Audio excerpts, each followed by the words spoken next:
Welcome to This is Concrete, a podcast where we speak with the people whose work revolves around concrete and coatings. Let's get to what you came for.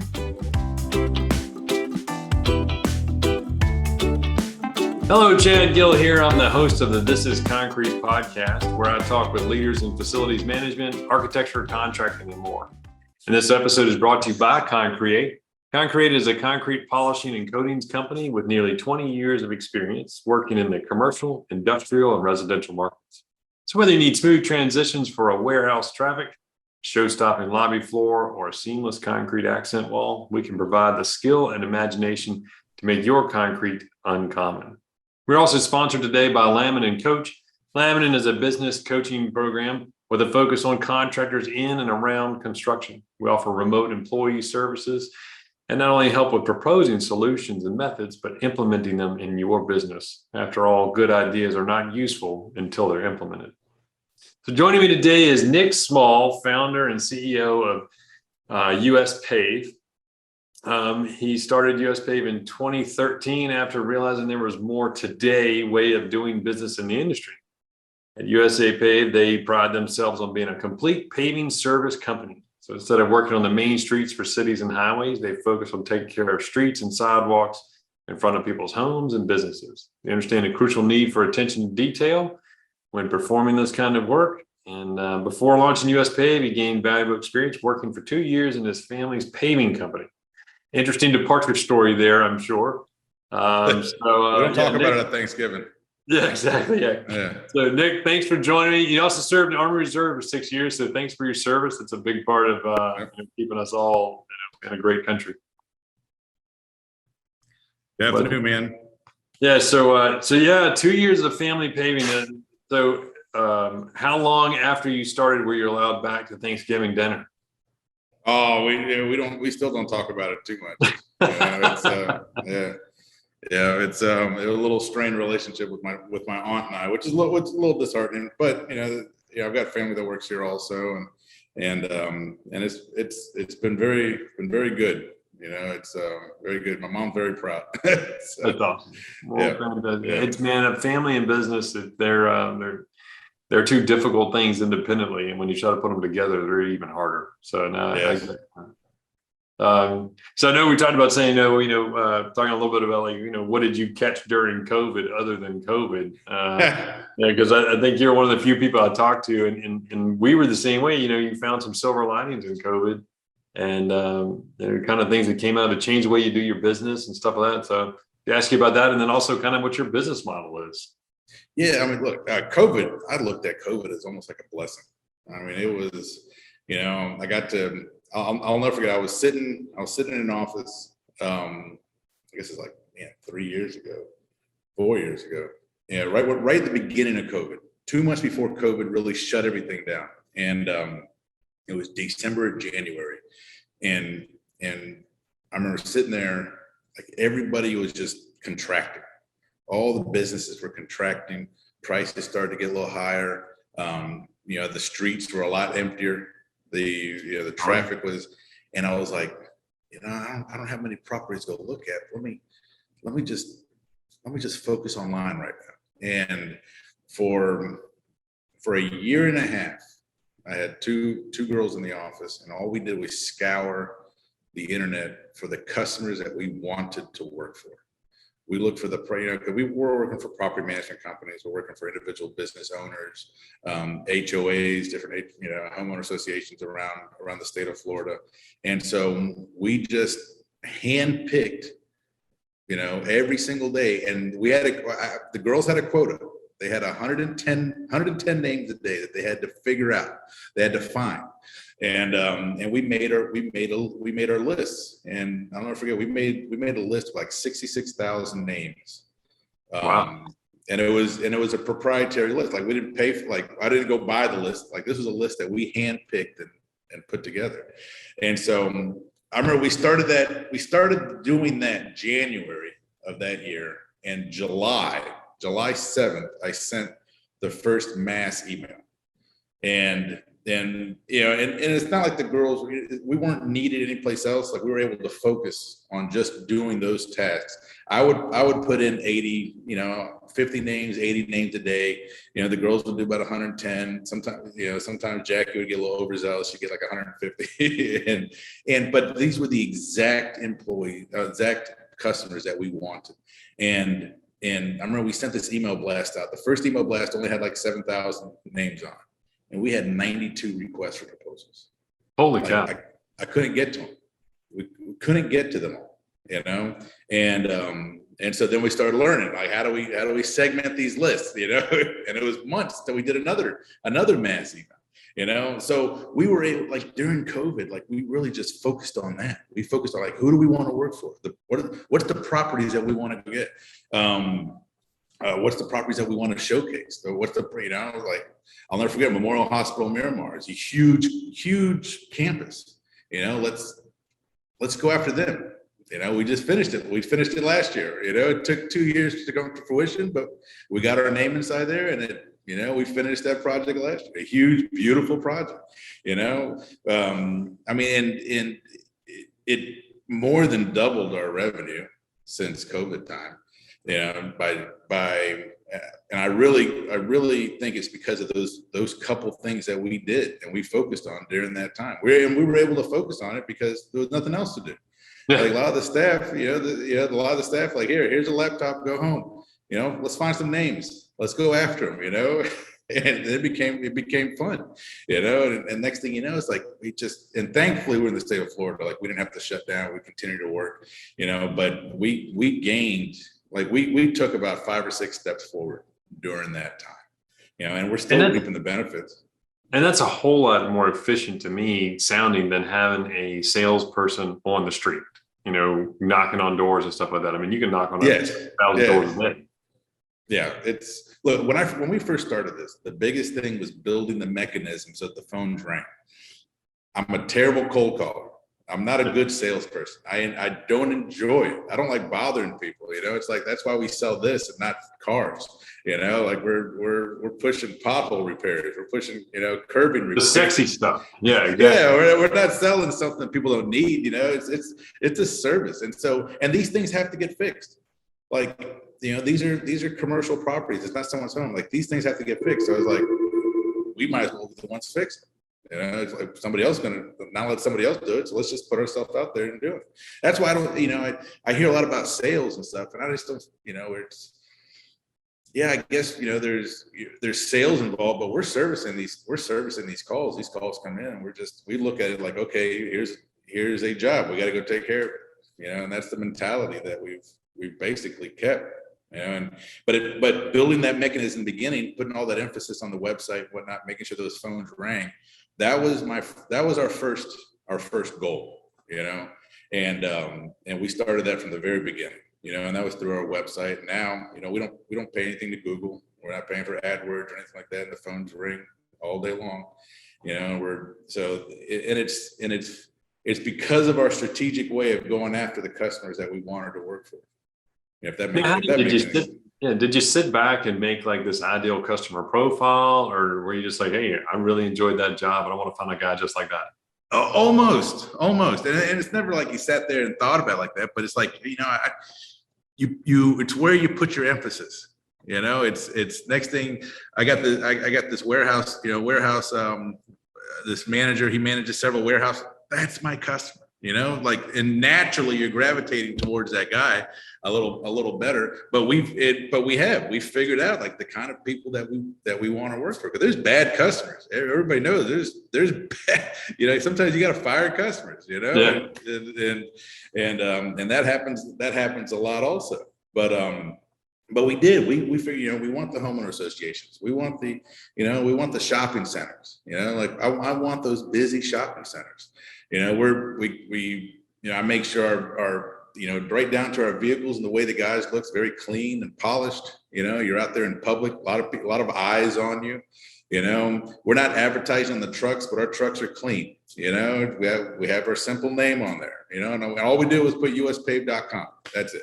We don't put a list of services. We don't put a phone number. uspave.com. They can hear it. They can see it. They remember it. Yeah. So it gets calls and,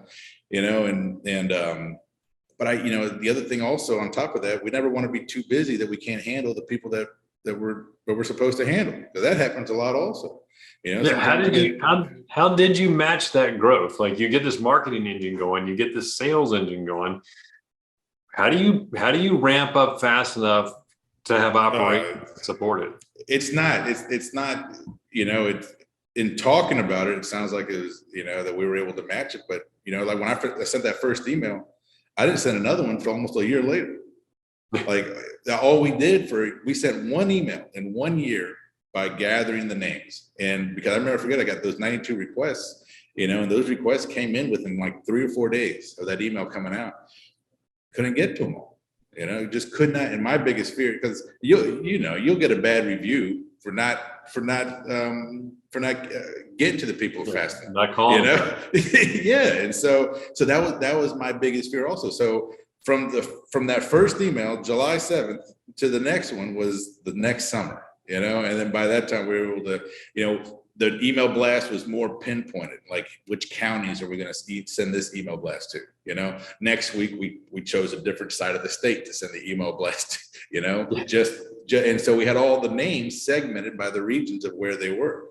And so we mitigated that, that unorganized flood of leads. We organized it by managing when we send the emails and who we send the emails out to, and we still we still haven't utilized it 100%. We'll send like one email every 3 or 4 months, and then the request it gets too much. So we're managing the calls, we're managing the leads now, but we're constantly looking for people to come help us, because I look at it, it's like it's not a salesman I want an estimator / project manager, somebody that can manage, can sell that job, manage it some, talk to the customer, because the customer wants to talk to the guy that came out to begin with, and then pass that on to the production, let production take care of that, and then follow up. But we're constantly behind. I'm not proud of it, but we're constantly behind. It's a good problem to have. It is, but it's not a problem that I want translated into our reviews or something. So I'm always very careful with that. Very careful. It's something you get worried about. It's like literally reputation management it becomes a whole animal in and of itself. Yeah, it's like and in today's day, you can, people's going to write a bad review quicker than they're going to write a good review. It's just, you can have 1,000 good jobs, but you're remembered by that one. I had a lady write 3 bad reviews of these concrete car stops that we left. We left for her so she can reuse them someplace else. She didn't like that, So she left a bad review. Her husband left a bad review, and her neighbor left a bad review. Oh my God. Yeah, it's just, and so you try to mitigate those instances as much as possible. At least I do from my seat, How do you transfer that desire to maintain that reputation down to the crews that are in the field? Ownership. Ownership. Like yesterday, I had a conversation with one of my guys. I'm like, man, your truck is nasty. I'm like, we're in the concrete asphalt world. And these trucks get filthy, and there's water bottles in the back, and there's, food, and sitting in the passenger seat and stuff like that. You never know who's going to walk by and look at a vehicle, and you don't want and I don't want the vehicles to be new looking, but I want them to be clean, that you take care of it. You use it, but you use it well. Yeah. And no one's like some of our trucks got scratches on them, but you know what? The chrome is clean, there's no years of stuff just caked onto the trucks and stuff like that, and then making sure the job site stay clean. But it's telling these guys like, hey, that's your vehicle, man. There's nobody else. I can come to you because that's the one that I assigned to you. This reflects on us, but it also reflects on you. And I've seen the growth. Because I've got several guys that's been with me 7 or 8 years. I've seen the growth from where they started out, 6, 7 years ago to where they are now. How they carry themselves, how they take care of themselves, how they take care of the vehicles, and because if they're taking care of themselves, they're taking care of the vehicles, they're taking care of the equipment, the job site's going to get taken care of. Like Right. it's the last thing on the list, which is to me the most important. But if you're from the moment they get here to the moment they leave, and you're on them about, hey, we got to take care of our stuff, just like when we were in the military, checking out the stuff and make sure that things work, and make sure that you have all the equipment that you need, making sure that, making sure their uniforms, I provide the guys uniforms. I don't want them to have to come here. I don't want them to look all disheveled. I don't want them to look, one guy's got, a jersey on, this other guy's got a t-shirt on, and, I want the same look. But on top of that, this way they don't have to worry about their clothes. Their clothes are here. The company comes and picks them up, washes everything, puts it back. We put them in each guy's lockers. Everything is taken care of. One less thing that they have to worry about. I want these guys, when they get here, they're 100% here, because they're working 25% of their life to take care of the other 75% that they're living. So it's making sure all those items are taken care of, making sure the air conditioners are working in the trucks, making sure that each crew's got a big cooler full of ice, making sure the ice machines are working. We're in Florida, so it gets, it's 97 degrees out today. And sometimes as cold as 50. yes. And you can tell the natural Floridians out there in the snowsuit.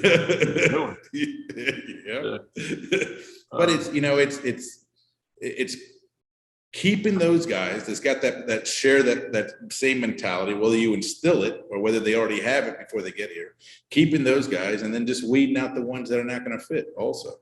But that's the biggest thing. It's just, I told Will yesterday, I was like, look, this place is yours too. Whether you like it or not, you work here, you everything that you touch here has our name on it. Like, this place is yours also, you got to represent it. It's taking pride in everything that you touch and everything that you're dealing, from So coming to work on time. Employee versus subcontractors, same thing, pushing in the same direction through the ownership channel. It's hard, you get some of these subs, because it's in my opinion. So we sub out a lot of our work. And we have guys that doing, we're doing the asphalt repairs, we're doing the concrete repairs, we're doing the seal coating, we're doing the striping, we're doing a lot of that stuff in-house. The bigger ticket items and stuff we're subbing out. And one of the business models that we had in starting was like, it's easy for us to get work. It's easier for us to get work than most people. And maybe that's because our emphasis was there. I don't have all the answers, but we built a more polished company to be more of a polished world. Like we took care of the 2 of the last 4 Super Bowls. We took care of Miami's Super Bowl, Tampa's Super Bowl. We took care of the big hospitals down here. We took care of the F1 racing, the F1 racing track they just built. We took care of that both years that it's been on, hopefully we'll be back there next year, so we're doing, we're doing pristine jobs. And I think because we've developed a clean company in a very unclean industry, if that makes any sense. Does. Yeah. That is, because you don't, it's like seeing a clean mechanic. It doesn't make him a better mechanic. But I remember I was like, when I was growing up, it seemed like my dad and I could work together, and somehow my dad would come out clean and I would come out dirty. He was better at being able to stay clean, or maybe he just delegated the right stuff. But you're right. There's a skill to maintaining that. And it has to start at the top. It does. It does. Like there's a joke around the office. My desk is the mess. All right. It's of everybody. It's just, I'm the ADD entrepreneur. Like that stuff doesn't go away. It took me being that way to start a company like this. Sure. But really, I'm the messiest in the entire company.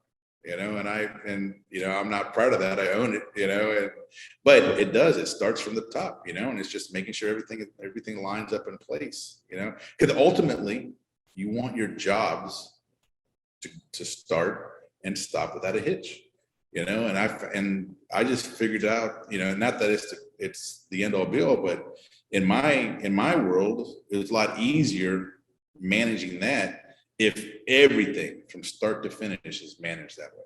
from the time the crews get here, the way we sell the jobs, the way we put the jobs together, down to the maps that we provide to the customers, the color-coded maps. If we're doing a big shopping plaza, we're cutting it in different sections and we're planning each section out, and it looks great to the customer. The customer loves it, but it's really for us, It just makes it work better for you. Oh, organizing the stuff. I mean, the more organized and intelligently organized. I mean, you can be overly organized where it just gets too much, but intelligently organized, the way the jobs are done, the way the jobs are put together, the systems that, and if those systems stay the same for every single job, then you can focus on, on the intricate differences between each job.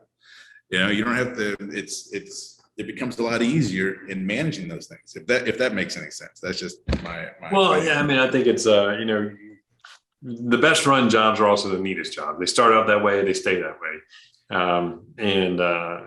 When you can find your tools, I mean, it's a lot easier to work with them. And when things go better. Yeah, and when the guys show up on job, look, we've had guys show up at the job. There's no barricades there, and they're doing work, and there's no barricades around. Like, where's the barricades? And just that little thing, it clusters into the entire job, And we're in a world where there's just lots of eyes and there's lots of pedestrians. Like we're dealing with pedestrians all the time, whether it's the shopping center, whether it's a homeowner association, whether it's whatever type of job it is, we're dealing with traffic and managing people and foot traffic all the time. So, it becomes easier just keeping everything organized from the very beginning. Those jobs work out a lot better. They work out more efficiently. You save money, and people look at it like, oh, I don't want to spend the money to do this. It's like we have yard signs. We had custom yard, thousands of them made, and they're little yard signs. They say detours, got a little logo on it. Say detours, got arrows, this area closed off. These signs cost us 80 cents each. If I use 10 on one job and I lose and I never get them back, I'm okay. It was an $8 investment and nobody in my industry does it. Like nobody, like we'll close off a section of a shopping center and we'll have, there's signs all over, apologizing for the dust, this area is closed. Be careful. This pavement is wet. This is wet concrete, and we stick those signs up, everywhere. And like I said, it costs us 80 cents per sign to make, if I never get those signs back, I don't care. It's got our name out there. It shows that we care about the job. It gives information to the people around the job, and it was a $8 or $10 investment on a bigger job. Most of the time you're using 3 or 4 signs. You're not using a whole bunch of them, and it just makes you that much better. If that makes sense. I mean, somebody walks across wet concrete, you spent $10 real fast. Yes. Yeah. I mean, you're buying their shoes, you're buying their phone that they were looking at, you're buying through the concrete. Yeah, it's a mess. Yeah, I mean, you get some lady that, look, when we're seal coating a parking lot and, that people drive through the barricades. Well, now there's seal coat on their car. There's seal coat at the bottom of their shoes. There's seal coat on the concrete that they walked on. There's seal coat inside of Publix that they just walked inside there. So now I got to clean the inside of Publix. I got to sandblast the concrete out on the front. I got to redo the seal coat where they drove through, and I got to argue with her that I'm not responsible for her new shoes because she drove through the barricades. And what am I going to do? I'm going to go to my customer. I'm like, hey, I need this extra money because it's, even though it's in our proposal that we're not responsible for people bring. I'm not going to argue with him about it. I'm not going to cause a big deal. He's got 15 other shopping centers. I want him happy. So those extra little bit of dollars, helps out tremendously. I look at like a lot of companies, they don't think about that. So to get back to the subs, like we're constantly managing those subs also, because unfortunately there's a lot of subs that do great work, but they don't know how to get the work. Right. And two different skill sets. It's two different sides of the coin. It really is two different sides of the coin. And it's almost, it's like if you're perfecting one side, you can't even touch the other side. It's like it's hard to work on both sides of that equation at the same time, to make sure that the jobs are done correctly, but then also the sales part and the management part is done correctly. So it's managing the subs, and picking the subs that care about those things, because it's true. You get a lot of subs that they don't care about those. They don't care about those things, but that's where we come into play. We fill in those voids that they bring to the table, really. It's like if I have a sub that I know he does great, I got one concrete finisher, great concrete finisher. He can blow out, he's not doing curbing, but he's doing flat work. It's like I can blow out sidewalks all day with him, quicker than other. But he's sloppy with the demo. So it's like I've got to manage where the demo's happening, how it's happening, what's going to get demoed next. And those are just the things that you have to deal with. And it's it's every sub and every contractor is different. And you got to pick and choose, like what's, where do they lack and how do I fill in? Because ultimately you want the job to be great, and he's worth filling in those voids because that job's still going to come out great. So that's something that, with the coaching business we do, we try to make, we want everybody doing, we want everybody to spend ideally 100%, but certainly 85% of their time doing what it is they love and they're the best at. Yes. They find pieces that fit around them that are stronger, so the whole is stronger than any individual. And when you can do that, and that makes them, he probably hates doing demo, or he hates doing the blocking or something. He's just like, look, man, if you'll do that for me, I will give you a better price because I don't have to worry about it. Yeah, look, like they're guys, if and our customers will tell them, well, this part we're going to sub out and whatnot. But if those, that sub comes out and everybody looks different, like we have road vests, we'll put them on there, give the guys a road vest. If they need to borrow a piece of equipment or something like that, if they need something rented, we'll make sure that's, taken care of. A lot of times you got to float money, you got to, make sure that they're taken care of, because it's like to be good at everything in the business, it's very hard.